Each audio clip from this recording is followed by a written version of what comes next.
Béni soit le Seigneur ce matin. Cette parole, je l'ai reçue de la part du Seigneur à 6 heures. J'ai demandé toute la nuit, Seigneur, qu'est-ce que tu veux dire? Tu vas parler à ton peuple à travers ma personne. Quelle est ta parole pour ton peuple aujourd'hui? C'est à 6 heures qu'il me répond. La puissance du secret. Il me répond le secret. Et dans le secret, pendant que je méditais, alors une parole me saisit. La puissance du secret. Donc ce matin, nous allons parler du secret. On va parler de la puissance du secret. Est-ce que quelqu'un est avec moi en ce moment?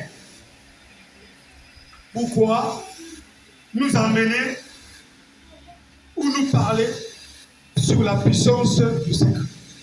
Ce qui est sûr, certains parmi nous ici ne connaissent pas que le secret a une puissance. Le secret a une puissance qui te détruit. Pour vous-même, qui vous détruit vous-même. Et le secret a une puissance qui vous élève, qui vous amène dans votre destinée. Le secret que nous négligeons a une puissance. Beaucoup d'hommes et beaucoup de femmes ont été déstabilisés à cause de leur secret. Alléluia. Mais bien que le secret a une puissance qui nous élève ou qui nous détruit, mais le secret, je cite bien, le secret a déstabilisé le monde. Si quelqu'un connaît votre secret,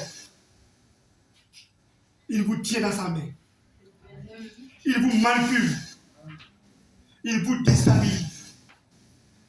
Connaître le secret de quelqu'un, c'est de connaître la faiblesse de la personne.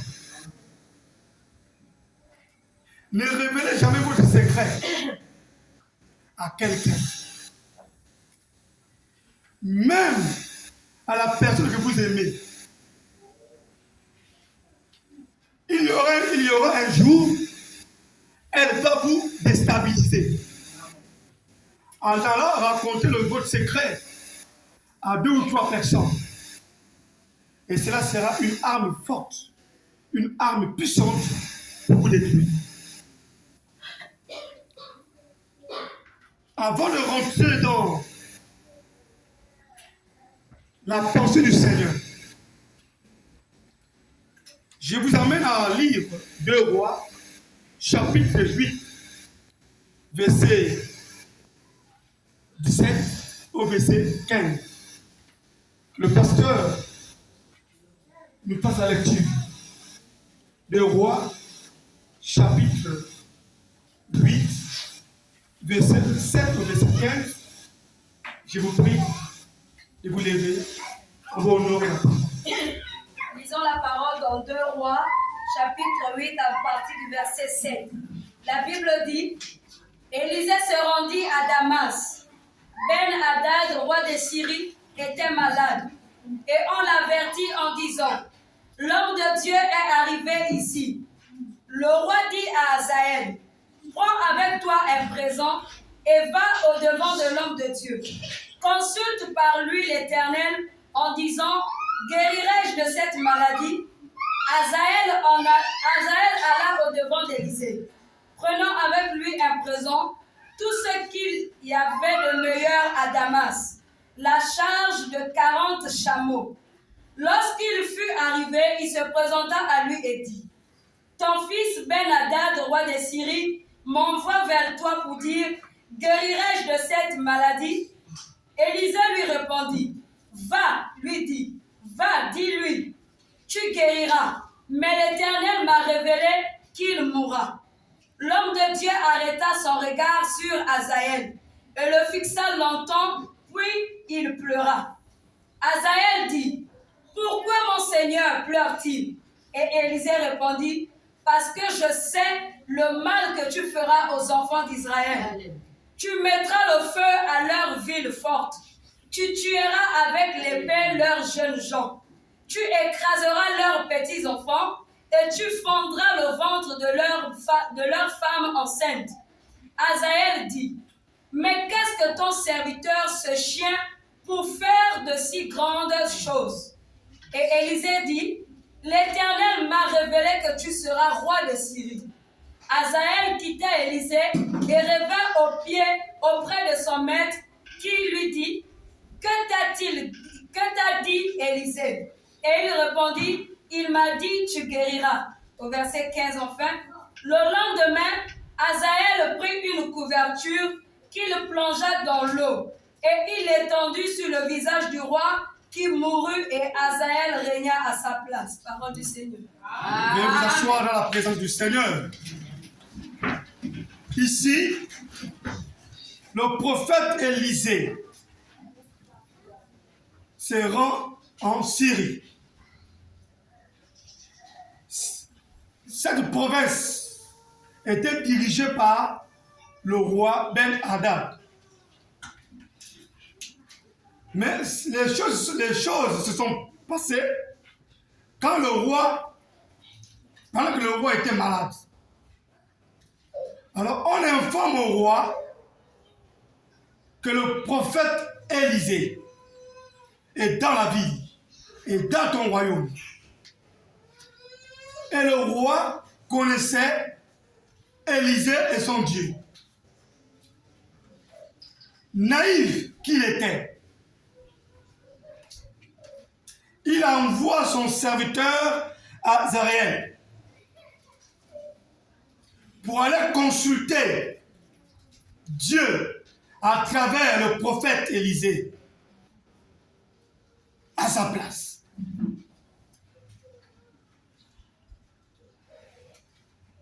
Quand le serviteur du roi arrive auprès du prophète, le prophète consulte l'Éternel. L'Éternel lui confirme que le roi ne va pas mourir. Il sera guéri de cette maladie.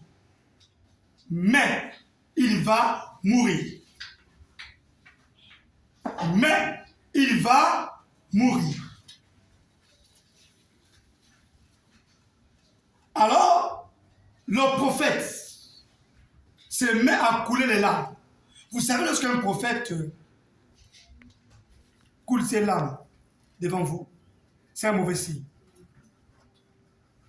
Il faut prendre la position de notre ami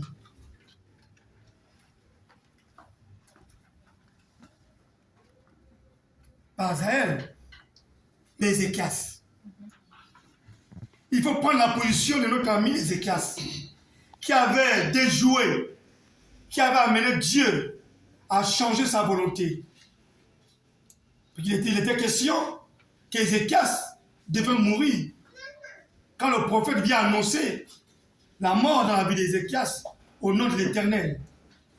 Mais Ézéchias, selon la parole de Dieu, il a commencé à mettre le front contre le mur et a commencé à rappeler à Dieu les offrandes de souvenirs. Donc, les actes qu'il avait posés pour l'œuvre de Dieu. Et sa foi, sa détermination pour le Seigneur et pour sa parole. Et la Bible déclare que Dieu se répand, il envoie encore le prophète pour une deuxième fois lui annoncer la vie. Amen. Il faut faire très attention. Ici, le prophète pleure. Mais le serviteur du roi pose la question au prophète. Pourquoi tu pleures? Le prophète dit, je suis en train de voir comment tu es en train de tuer le roi et tu vas prendre sa place. Tu serais roi. Mais pendant ton règne, tu vas tuer les femmes, et des enfants. C'est-à-dire que tu seras un mauvais roi. Amen. Alors, le serviteur du roi dit au prophète, mon Seigneur, un pauvre serviteur comme moi, quelle force aurais-je pour tuer ma majesté le roi?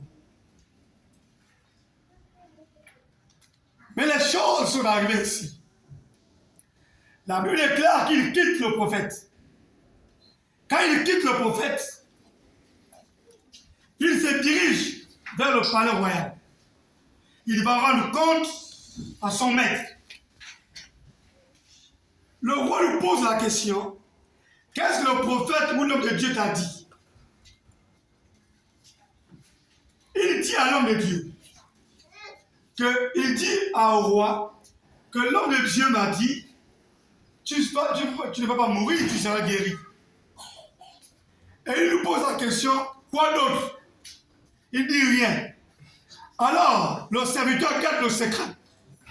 Parce que s'il disait au roi, moi je vais te tuer, je pense que le roi devait le tuer avant. Amen. Parce qu'il était roi. Alléluia. Amen. Mais le roi ne savait pas le secret.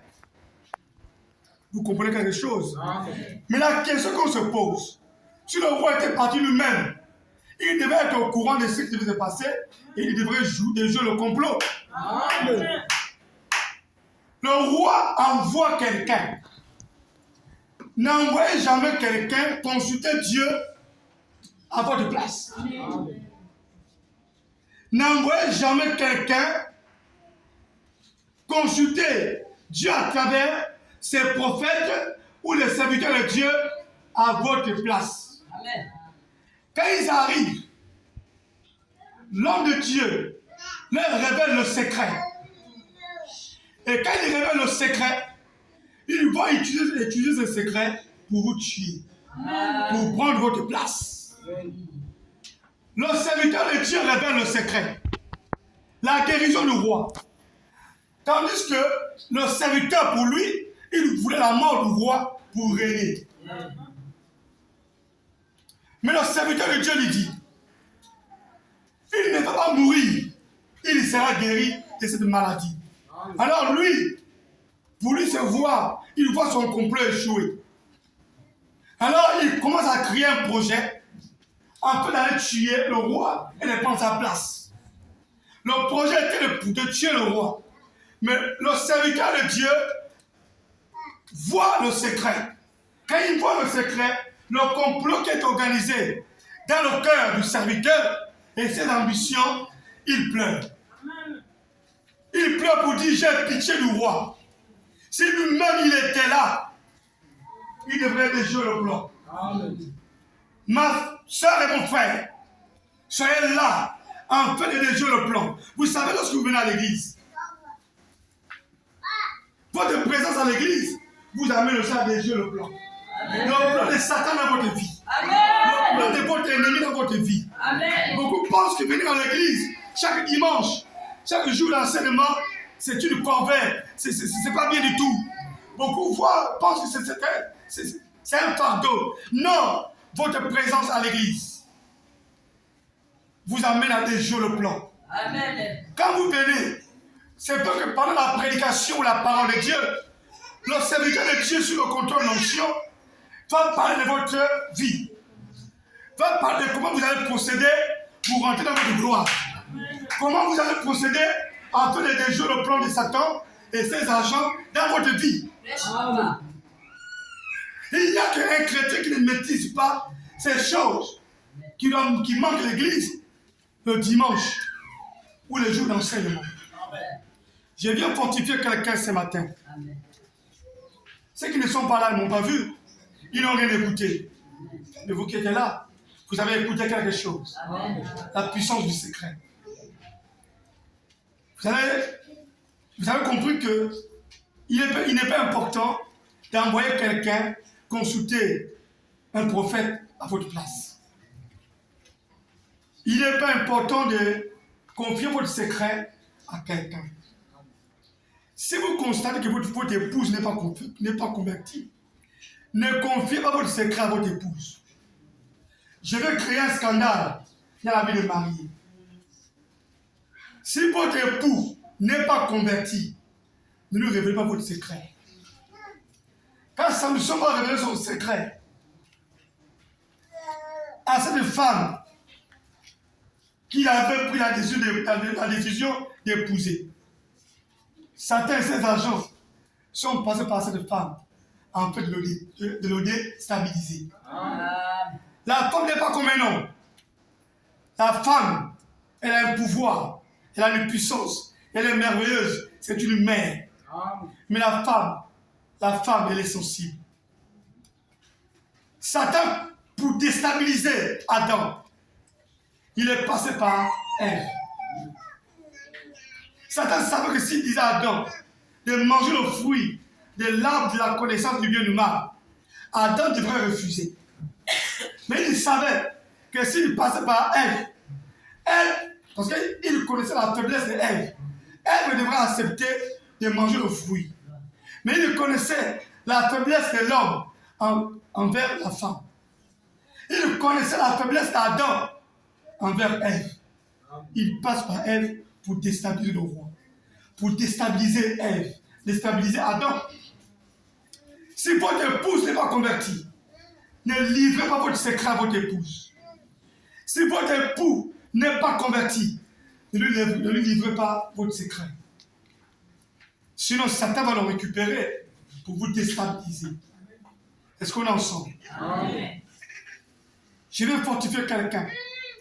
Si votre épouse est convertie, elle a franchi par la parole de Dieu, vous pouvez livrer votre secret à votre épouse. Elle va utiliser ce secret pour vous sauver. Vous comprenez quelque chose? Amen. La femme de Moïse sauve Moïse. C'est Sephora. Sephora sauve Moïse parce qu'elle connaissait le secret du ministère de Moïse. Sur quoi le ministère de Moïse était assis. Sur quoi la mission de Moïse était assise. C'était le secret de la circoncision, le secret du sang. Yes. Amen. L'église a besoin de Sephora. Les hommes ont besoin de Sephora. Amen. Ma soeur, ma fille, soyez des Sephora dans vos foyers. Amen. Sephora, qui a connu le secret, n'a pas livré ses secrets aux hommes et aux femmes. Mais elle a gardé le secret de son mari, le secret du fonctionnement du ministère de son mari, le secret du fonctionnement de l'alliance entre son mari et l'Éternel. Mais Moïse avait un problème. Lui, son problème, c'était quoi? Il demandait aux fils d'Israël de circoncire leurs enfants. Mais lui-même, il avait peur de circoncire ses enfants. Amen. Moïse était un peureux. Moïse était un peureux.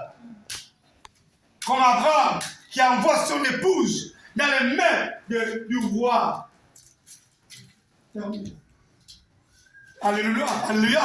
Amen. Le roi Pharaon. Parce que Abraham était peureux. Il avait peur de dire que Sarah était son épouse. Il dit, Sarah est ma soeur. Il va jusqu'à manger la dot de sa femme. Lui n'était pas Dieu. Parce que Dieu protège les biens de ses serviteurs. Sarah était la propriété d'Abraham. Quand tu touches la propriété du serviteur de Dieu, tu es sur le coup de la malédiction. C'est-à-dire quand tu touches ta femme et un serviteur de Dieu, Dieu te maudit. Amen. Il peut te rendre impuissant. Il peut te paralyser. Tu ne commets plus l'acte, tu es mort. Mais quand tu commets l'acte, tu es maudit, tu es anéanti. Parce que l'onction que cette femme a va t'avaler. J'appelle cela l'onction qui avale les avaleurs. Quand tu es maudit. Tu es maudit.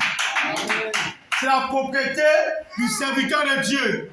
C'est la propriété de la servante de Dieu. Donc Abraham était un peureux.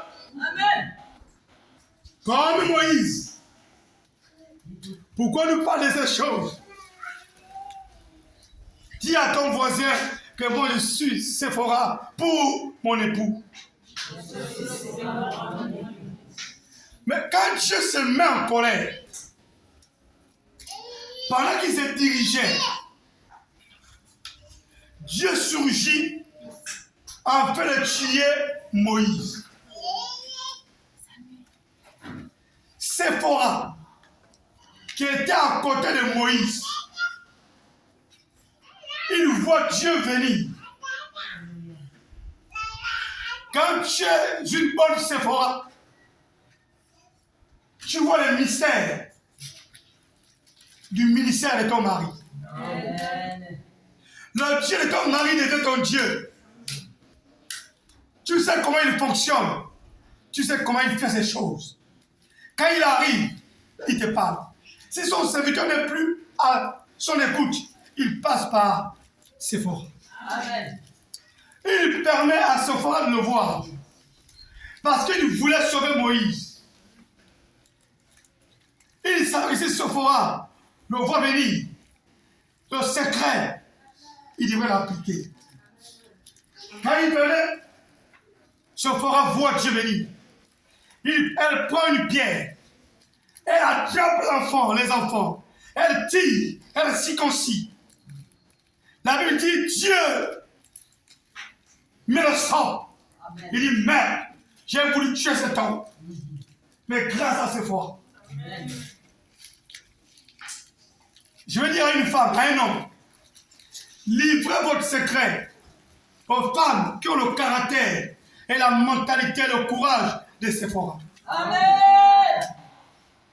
Si ce sont les femmes qui ont le caractère de la reine Vashti, ne livrez pas votre secret. Elles vont vous tenir dans leurs mains. Elles vont vous manipuler. Elles vont vous gérer. Satan peut passer par eux pour te déstabiliser.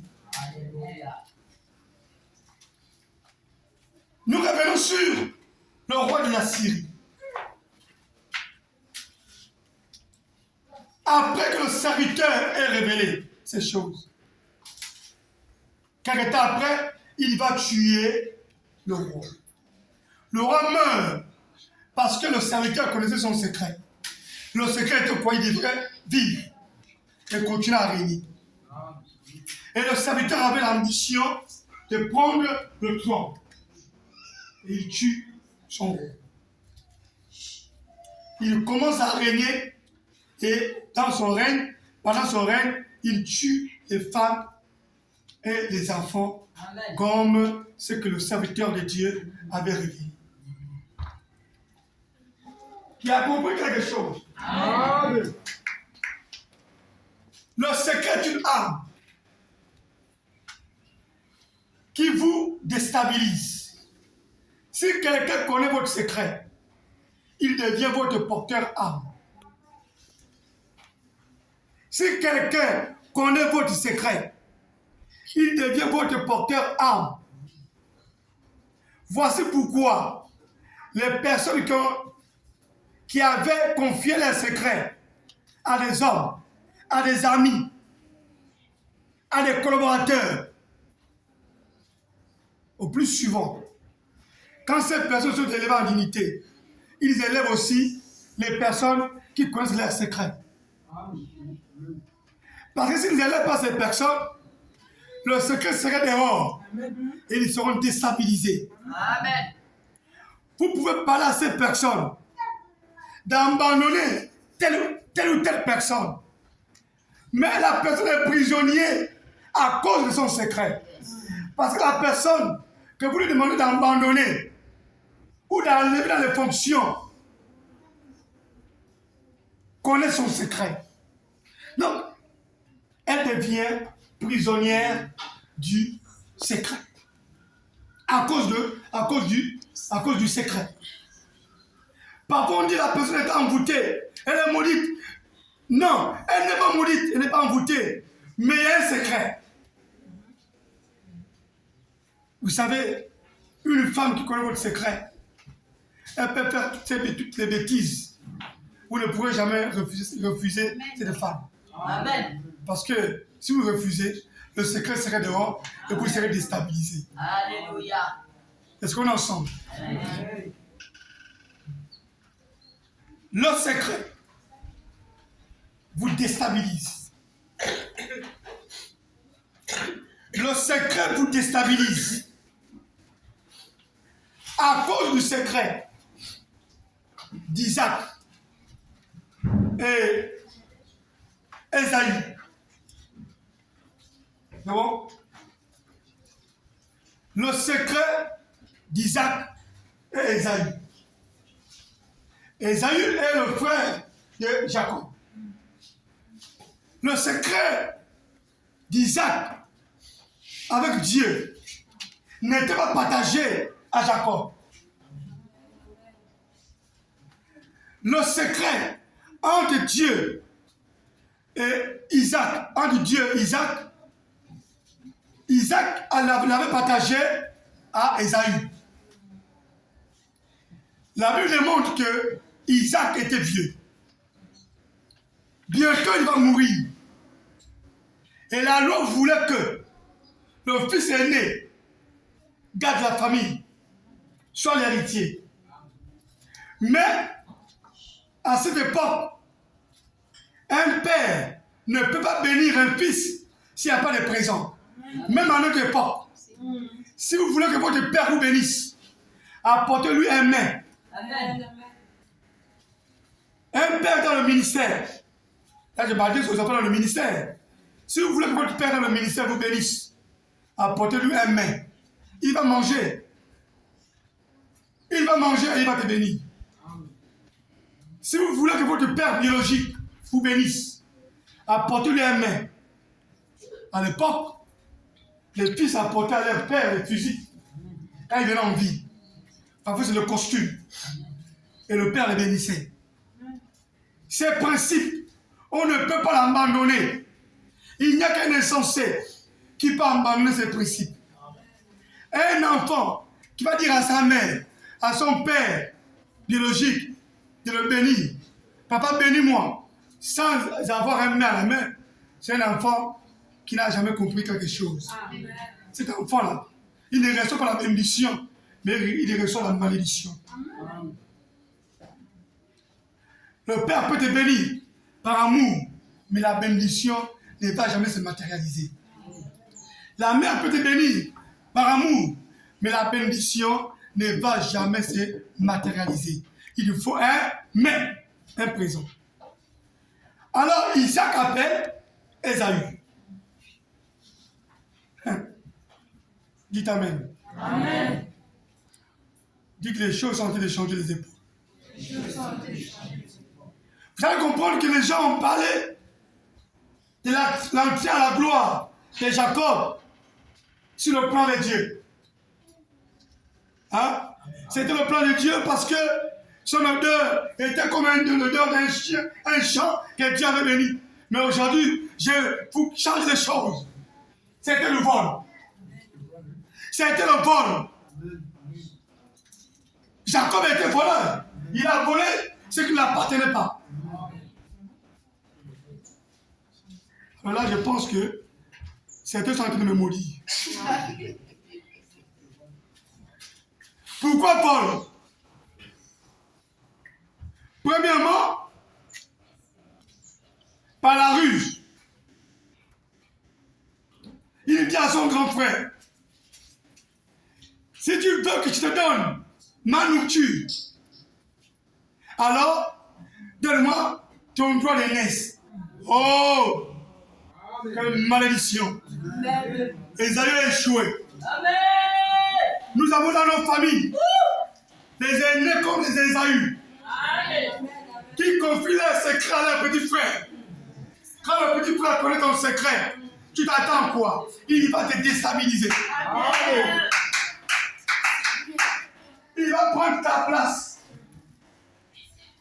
Il va prendre ta place. Quand la petite sœur connaît ton secret, elle va te déstabiliser. Elle va prendre ta place. La Bible dit, ce qui sort de la bouche de l'homme rend l'homme impur. Ça veut dire que tu confesses va se matérialiser. Là que tu as libéré, la parole que tu as libérée va se matérialiser. Mort Ésaü. Jacob connaissait le secret d'Ésaü. Il savait qu'Ésaü, il aimait manger. Il aimait manger. Quand il a faim, c'est le problème. Quand il a faim, il fait un diable. Moi, je pense que c'est ce secret-là qu'il a amené souvent à la chasse. Il n'aimait pas rester faim. Mais ce jour-là, il n'avait tué aucun gibier. Amen. Quand il rentre, le petit frère avait préparé. Parce qu'il était souvent auprès de la maman. Donc, il apprenait la cuisine. Donc, il dit au petit frère, donne-moi à manger. Le petit frère était tellement en mission, en fait de prendre sa place d'aîné. Il dit, bon, si tu veux que je te donne ma nourriture, laisse-moi ta place des grands frères. Lui, il croyait que c'était une blague. Il n'y a pas de blague dans ces choses-là. Vous qui aimez faire des blagues avec vos petits frères, il n'y a pas de blague. Ça qui sort de ta bouche va se matérialiser. Amen. Lui, il pensait que c'était la blague. Il dit, d'accord, mon petit frère, donne-moi, je mange. J'aime le grand frère. Et, amen. Alors, les choses sont passées ici. Quand Isaac veut bénir Ésaü, il dit Ésaü. Ils étaient à deux dans la chambre. La troisième personne était à côté, à la porte. Amen. Tendre l'oreille. La personne qui était là n'était pas une personne de loin. C'était l'épouse d'Isaac. Amen. Abba, Rebecca. Rebecca qui écoute aux portes. Une femme, le mari au téléphone, elle tend l'oreille. Tu as la mentalité, le caractère de Rebecca. Yeah. Une femme, le mari dit, je vais là quelque part prendre un jus. Elle suit, elle va guetter. Tu es Rebecca. Amen. Les Rebecca, ce sont les voleuses des destinées. Amen.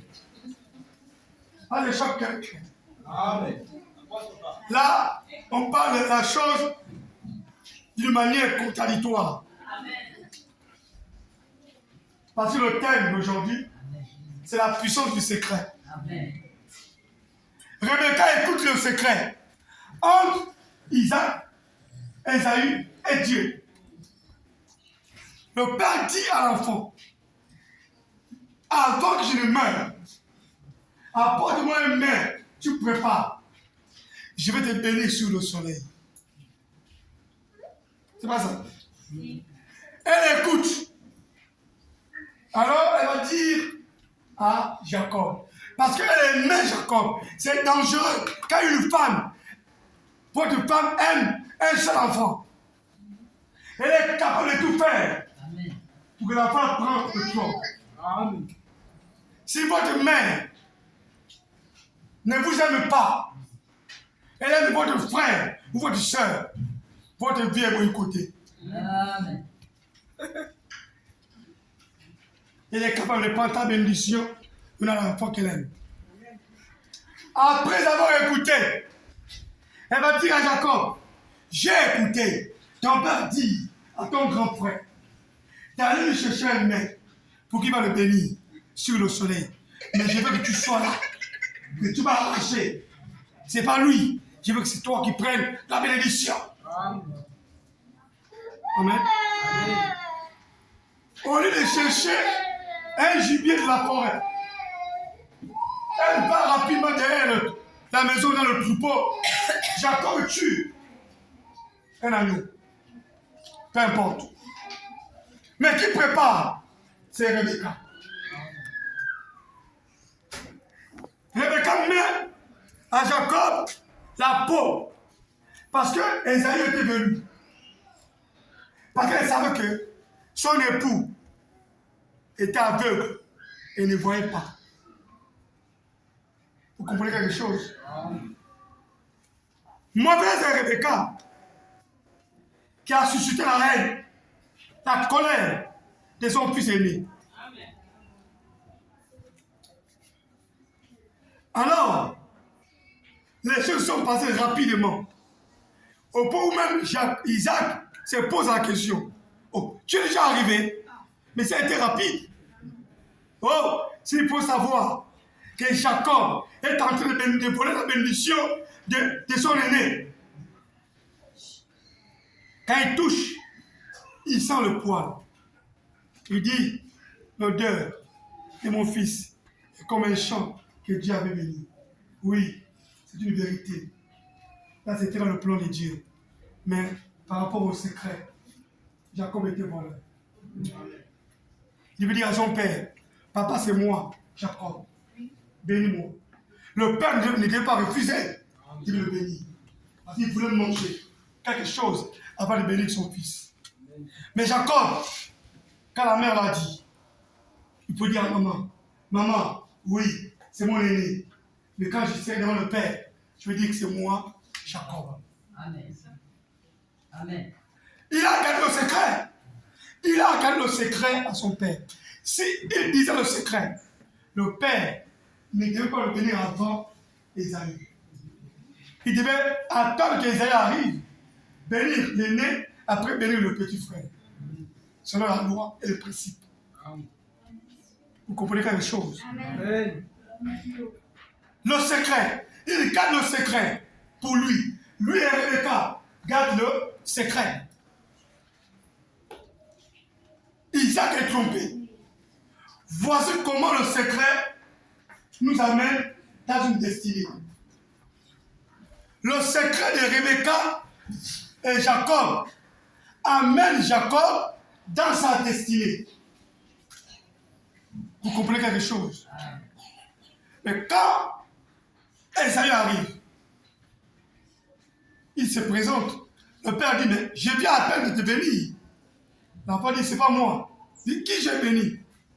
Il se rend compte qu'il a été trompé par Jacob. Mais malgré cela, il dit au fils, ton petit frère a pris, je l'ai déjà béni. Mais je vais quand même te... Il bénit Ésaü. Rempli de haine, à part Jacob. Et Ésaü se lève pour tuer Jacob. En même temps, Jacob avait pris la fuite sur le mandat de sa mère Rebecca. Il a fui.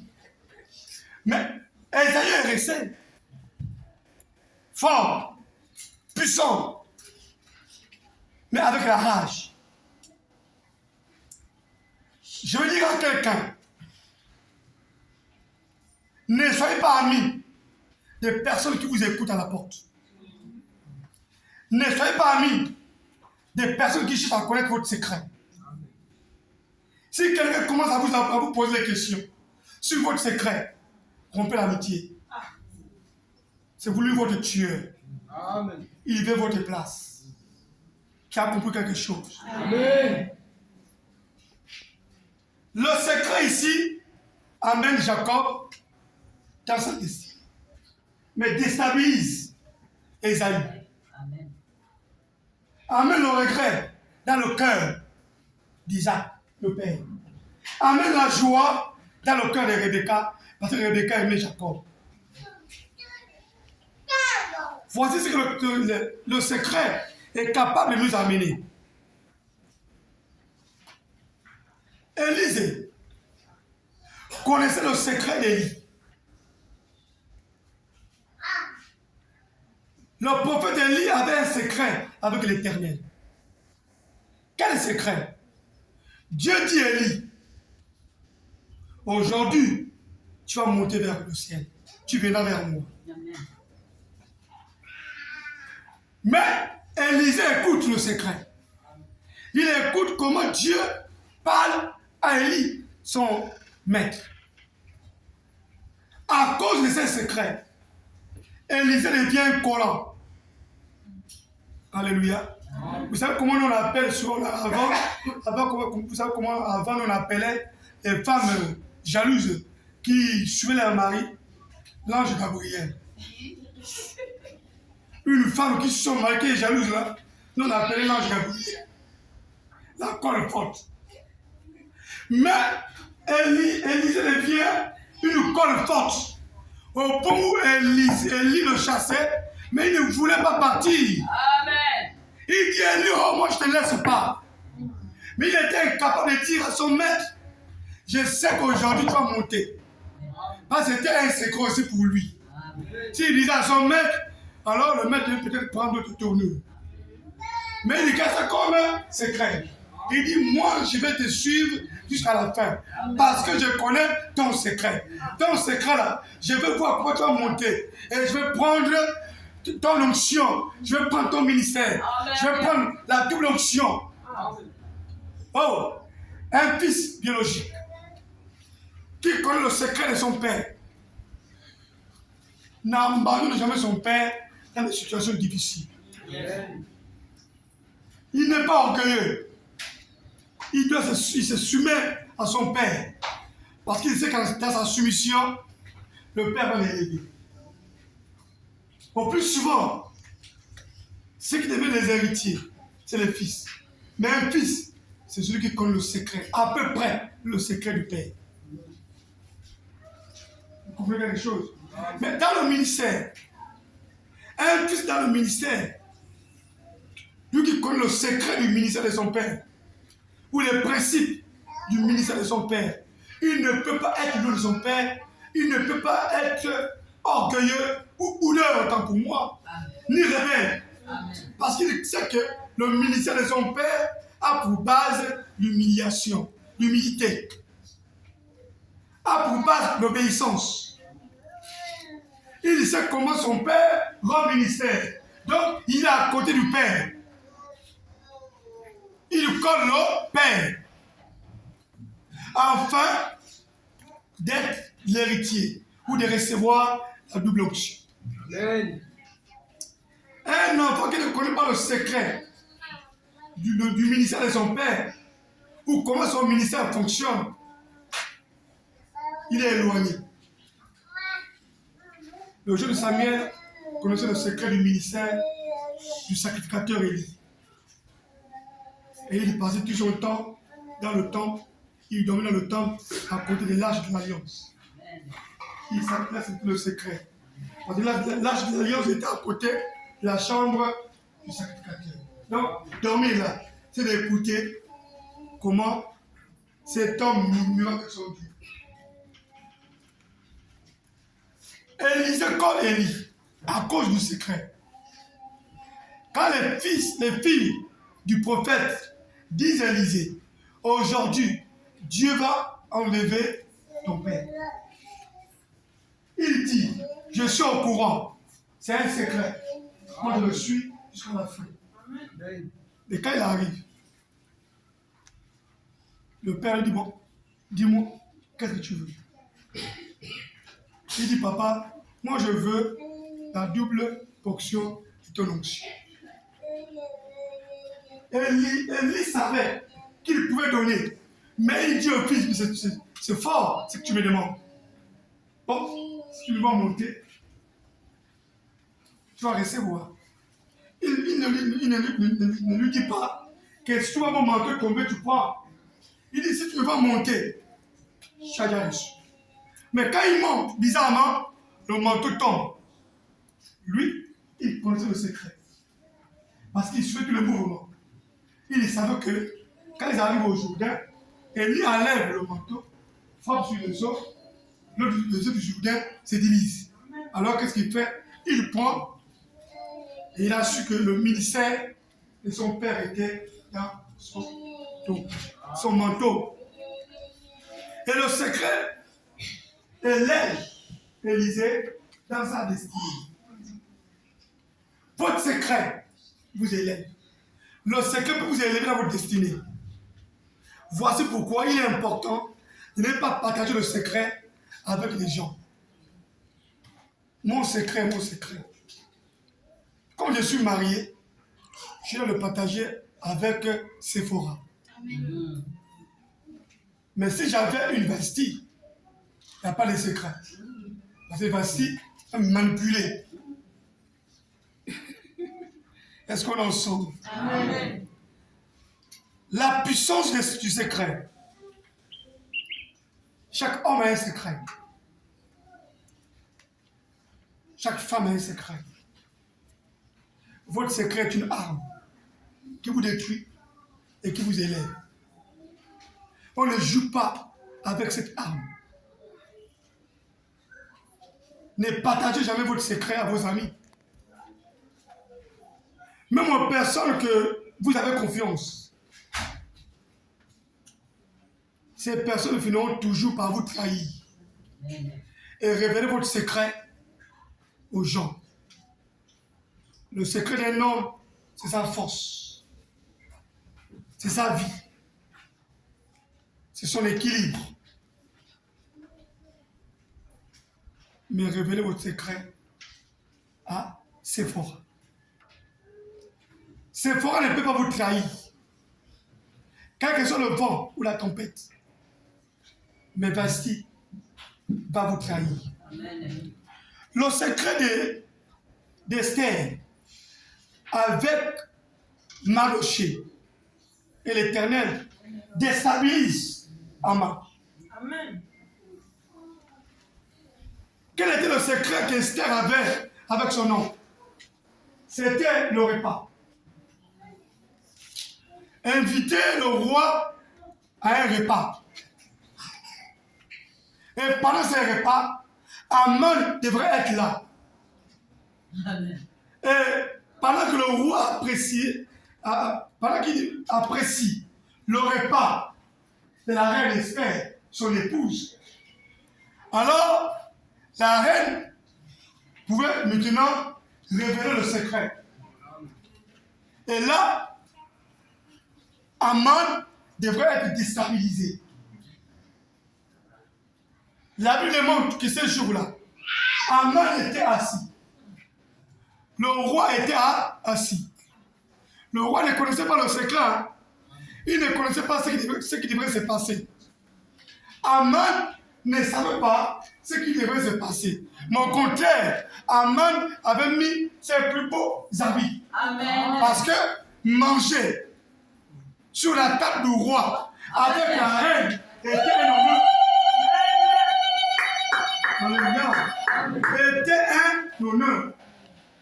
Il faut faire très attention. Quand un couple vous invite pour manger, faites très attention. Ils peuvent vous déstabiliser. C'est comme ils peuvent vous élever. Ils peuvent vous déshonorer. C'est comme ils peuvent vous honorer. Haman s'habille très bien. Mais Mardoché, depuis la maison, était content. Parce qu'il savait que ce jour, Haman devrait être déstabilisé. La reine offre le repas au roi. Haman est là, elle y mange. Alors, le roi s'est réjoui de son épouse. Parce qu'il avait apprécié le repas. Il dit, Madame, I love. Alléluia. Oh, madame, moi je t'aime. J'ai bien mangé. Vous savez, quand l'homme apprécie la nourriture de la femme, oh ben, même s'il y a un secret, il va libérer. Ou il va dire à la femme, dis-moi chérie, qu'est-ce que tu veux? J'ai bien mangé. Tu m'as bien servi. Mais qu'est-ce que tu veux? Je vais dire aux femmes, si vous voulez que votre mari vous obéisse à l'instant même, faites un bon repas. Mettez-le à l'aise.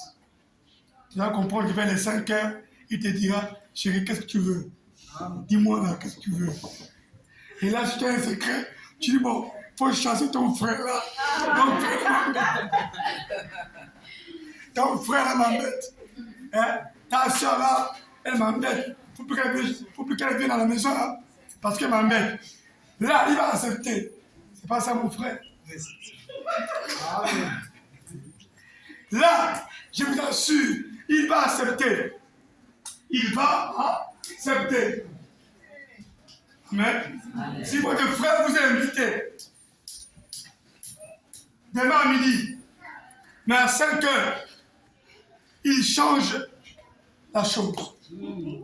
7 heures, il t'appelle pour dire, c'est pas la peine de venir à la maison. Je suis occupé, je suis avec mon épouse. Parce que les choses se sont bien passées la nuit. Alléluia. Et l'homme a dit, ma femme, dis-moi ce que tu veux. Je vais obéir. Vous savez que l'homme, lui, il honore. Hein? Mais quand il a dit, écoute, ton frère là, il me gêne. Je n'ai pas envie de le voir aujourd'hui. Alors, il change la décision. Bien, ne vais plus à la maison aujourd'hui. Hein? On remet plus tard. Dis à ton voisin, on remet plus tard. C'est pas ça, mon apôtre. C'est pas ça. On remet plus tard, mon frère. Mais, le roi dit à la reine, dis-moi, qu'est-ce que tu veux, ma reine? Demande-moi tout, là, je vais te donner. Aman est content. La reine dit, mon roi, mon seigneur, il y a quelqu'un qui veut tuer l'Égypte. Il y a quelqu'un qui veut me tuer, qui veut tuer les hommes de ma race. Mais si on tue les hommes de ma race, même moi-même, la reine, on va me tuer. Amen. Putain, le roi bondit. Qui va tuer ma reine? Amen. Qui va tuer ma reine? La reine dit, c'est Aman. Alors, les beaux habits ont transpiré. Amen. Aman était déstabilisé. Amen. À cause du secret d'Esther, Mardochée et l'Éternel. Amen. Faites très attention. Ne révélez jamais vos secrets aux gens. Aman va écrire, va révéler son secret au roi Assyrus, ses ambitions pour tuer le peuple. Mais croyez-vous que le roi va garder ça pour lui? Le trône est géré par deux. La reine et le prince et le roi. Mais sûr et sûr, pendant que Aman complotait, la reine était à côté. La reine a su le secret. Et a contrecarré le secret. Voici la puissance du secret.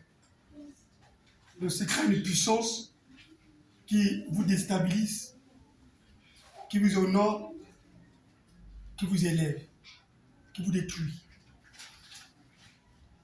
Pourquoi la puissance du secret? Garde ton secret pour vous-même. Joseph livrait son secret à ses frères. Ils l'ont fait mal. Ils l'ont traumatisé. Il n'était pas la main de Dieu. Quand votre frère connaît votre secret, ça attire la haine. Si vous aimez un enfant, ne montrez pas aux autres que vous aimez cet enfant. Gardez ça pour vous comme un secret. Si vous montrez aux autres, les autres vont haïr cet enfant. Ils vont le combattre. Ils vont chercher à le détruire. Ils vont chercher à le faire mal. Jacob aimait Joseph. Il nous montrait aux hommes, il nous montrait aux autres qu'il aimait Joseph. Cela a coûté cher à Joseph. Dis à ton voisin que ton secret reste ton secret.